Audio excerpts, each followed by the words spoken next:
Success leaves clues. Have you ever heard that? What if we could learn from the wisest man in history and the wealthiest king who ever lived? What if you could do King Solomon's business model and it can make you wise and wealthy? That's what we're going to be looking at in today's training. Success leaves clues. So let's look at the clues from Solomon's life. Solomon, like I said, was the richest man who ever lived, and he also was the wisest man who ever lived.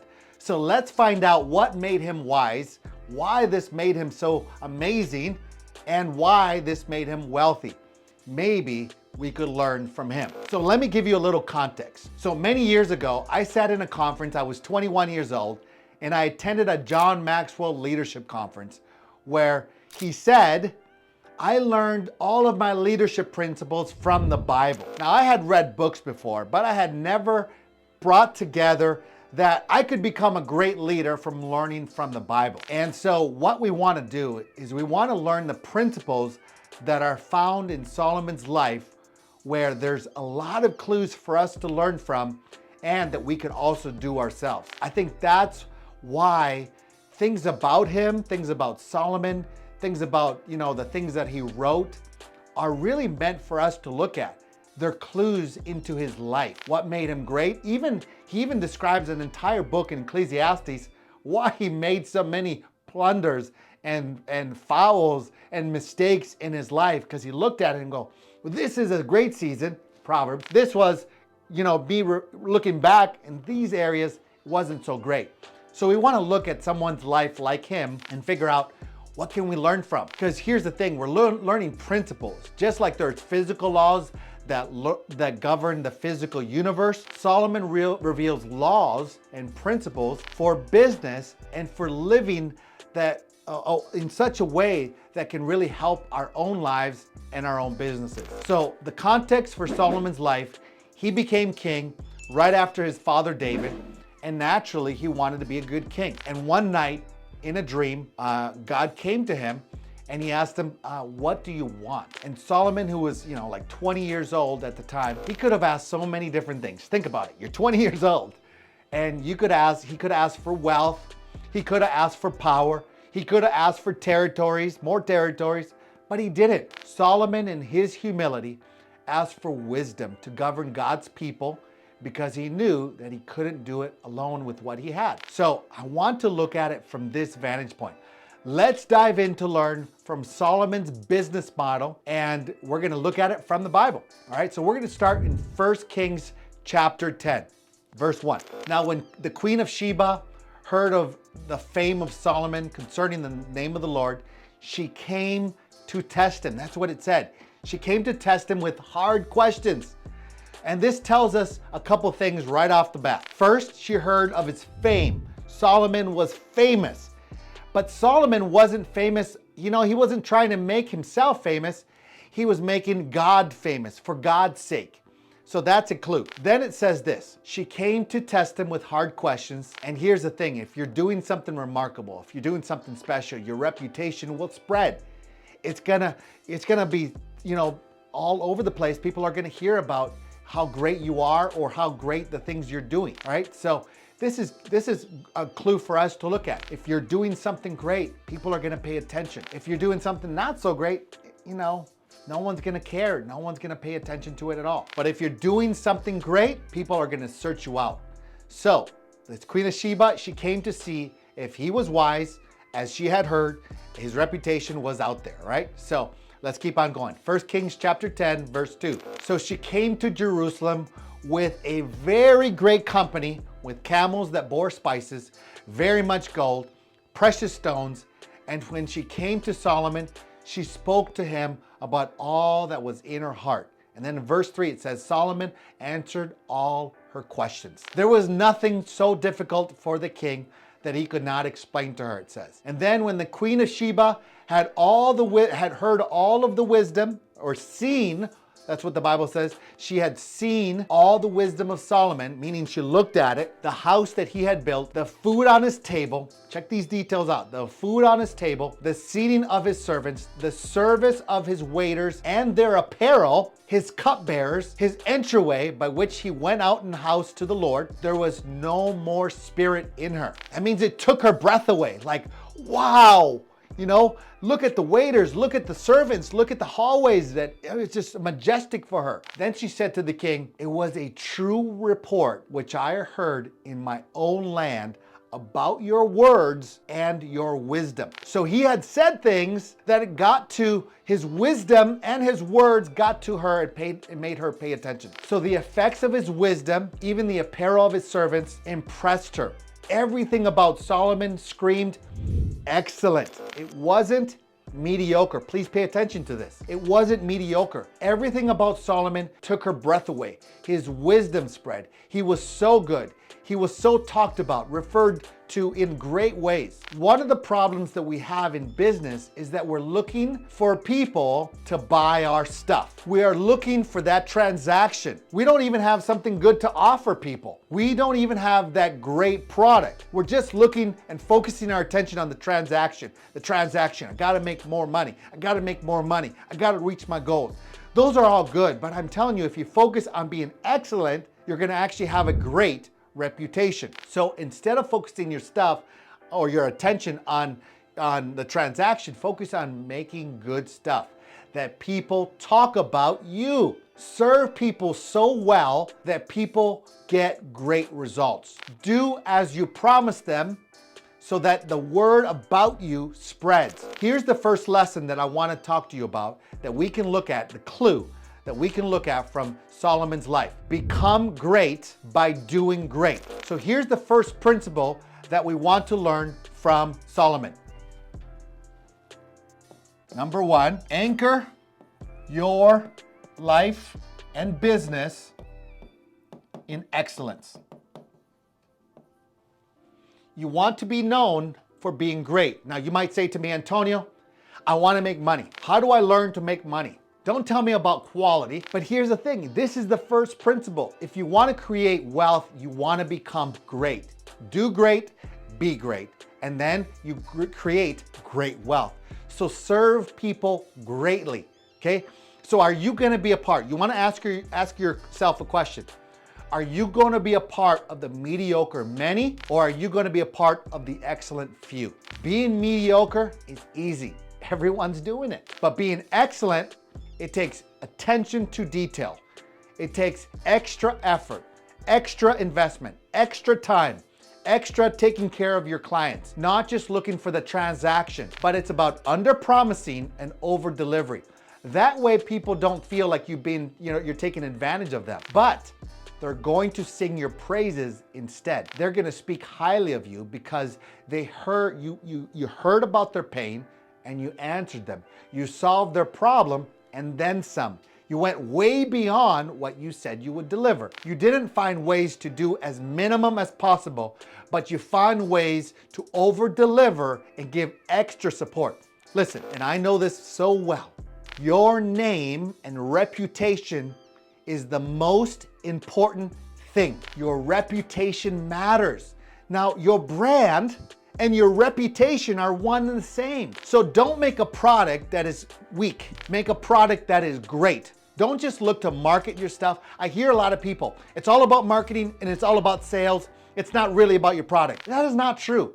Look at what he did. He anchored his life and business in becoming excellent, and his reputation spread. All right, so do something great, serve people great. That is the first key of following Solomon's business model. All right, so don't just say something, but over deliver. Go above and beyond what you said that you're going to help people in. People will look for you instead of actually running away from you. So let's keep on going to the next part of looking at Solomon's business model. Then we see in 1 Kings 10, verse 9, it says, "Blessed be the Lord your God, who delighted in you, setting you on the throne of Israel, because the Lord has loved Israel forever. Therefore, he made you king to do justice and righteousness." Then the Queen of Sheba, then she gave the king 120 talents of gold, spices of great quantity, and precious stones. There never again came such abundance of spices as the Queen of Sheba gave to that King Solomon that day. So think about it. She gave him 120 talents of gold. How much was a talent of gold? Now, depending on the country that it came from, it weighed something around 68 ounces, 68 to 74 pounds, something like that. So a talent, let's just say, is 70 pounds, okay? So 70 pounds of gold, that would be about 1 talent. And if you multiply that by 16, because 16 ounces in a pound, 70 times 16, and multiply that by the current price of gold, it's currently, right now, $1,680 per ounce of gold. So the Queen of Sheba paid him that. She paid him $1,680 times 120. That's what she paid him. For what? She paid him for his advice. She came to his country with $250 million worth. Talk about a premium offer. Why did she pay him so much money? You know why? She wanted her kingdom to run as smoothly as his kingdom. She wanted to learn from him because his fame spread of how great his kingdom was. And guess what? She saw it firsthand. So here's principle number 2 that we want to learn. Number 2 is Solomon was the advisor to his equals. For him, it was kings. But you could actually serve someone from knowledge that you know to people who you once were. All right? So he was the best king. There was no one like him, and he consulted other kings and other queens. He was the mentor to the monarchs. The best place to start is to teach people of what you're good at, of what you have results in, of what you have knowledge in. How can you help other people have those results? People are always wondering what they should teach or what they should create content in, what courses they should make, what digital products they could have, what coaching programs they could create. Here's something that will help you. Grab a hold of this. You are always best positioned to help people who you once were. You can help people who you were, where you came from. What are the things that you have results in? What did you do?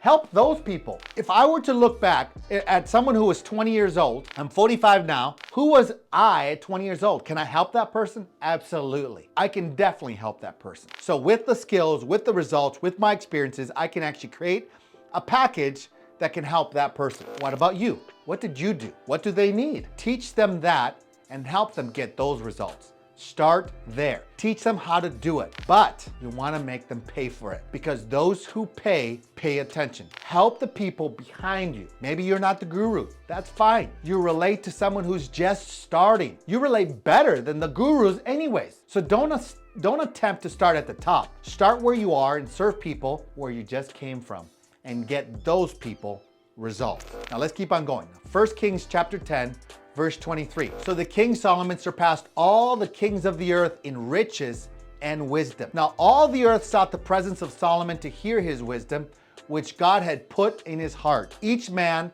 brought his present, articles of silver and gold and garments and armor and spices and horses and mules at a set rate year by year. So Solomon exceeded anyone's wealth. And if you're a stay-at-home mom, you figured out some things that you could actually help other people in. So wherever you are, you could be 25 years old and you have, I heard of a guy who actually learned how to flip couches at the time he was like 21, 22 years old. So maybe you could teach other people how to flip couches. I know a person who actually has created an amazing coaching program on teaching people how to dunk a basketball. And yes, he's teaching people with $100, teaching that.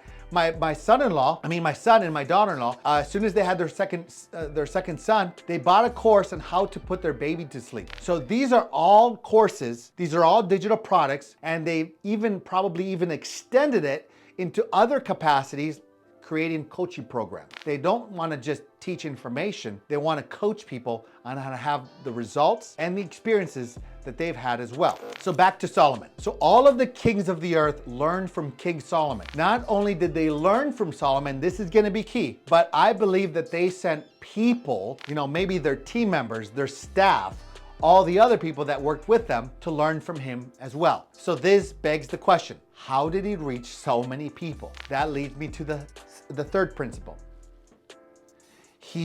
Solomon's business model, he addressed public forums. In other words, he was a communicator. Very important. Now, a lot of people miss that part. But King Solomon did public speaking, all right? I believe he did public seminars and public forums, conventions like we do today. But he gathered them and he talked to them at the exact same time. But guess what? They had to pay money. Just because God put that wisdom in his heart doesn't mean that he didn't give them a charge, that it was just for free. Solomon got paid for his wisdom. They brought him money. This is a clue. So we can teach people. I know people who teach people how to run social media accounts. They teach people how to gain health. They teach people how to have better relationships, how to have better marriages. They teach people how to have skills and knowledge and experiences and everything in between. I have a friend who teaches people how to church plant. So there's, pastors or wannabe pastors who are starting out. They want to start a church, but they just don't know the next steps. And for him, for 27 years, he successfully started 40 different churches. So he knows how to teach them. He knows how. He knows the next steps. He can coach them and mentor them. And he has started a successful coaching program to help church planters start their own churches. They want to learn from him. So you want to actually create something that you can teach people. And there's so many niches, there's so many models, and so many areas that you can actually go into. Don't stop yourself at the beginning. Consider what you can serve people in, just like Solomon taught from what he knew, and people paid him money. And don't be afraid of that. People want to pay. If they're just getting it for free, guess what happens? They might pay attention. They might implement the stuff. They're not necessarily gonna do it, because those who pay have skin in the game. As soon as I paid $2,000 for my first, course, guess what? I was there the next morning watching, learning, implementing. Then I paid $10,000. I was watching, learning, implementing. I was taking action steps. I wasn't just like, I might take action. That's kind of nice. That's no good for him. No, I'm going to take action because I already put my heart in it. Where my money is, or my treasure is, there's my heart is also. So then I can engage with my behavior and my actions, and I'm gonna put my schedule around it because I took it serious, because I paid attention, because I paid money. So now let's look at the fourth principle that I wanna talk to you about. You wanna anchor your business in continuity. Anchor your business in continuity. What does that mean?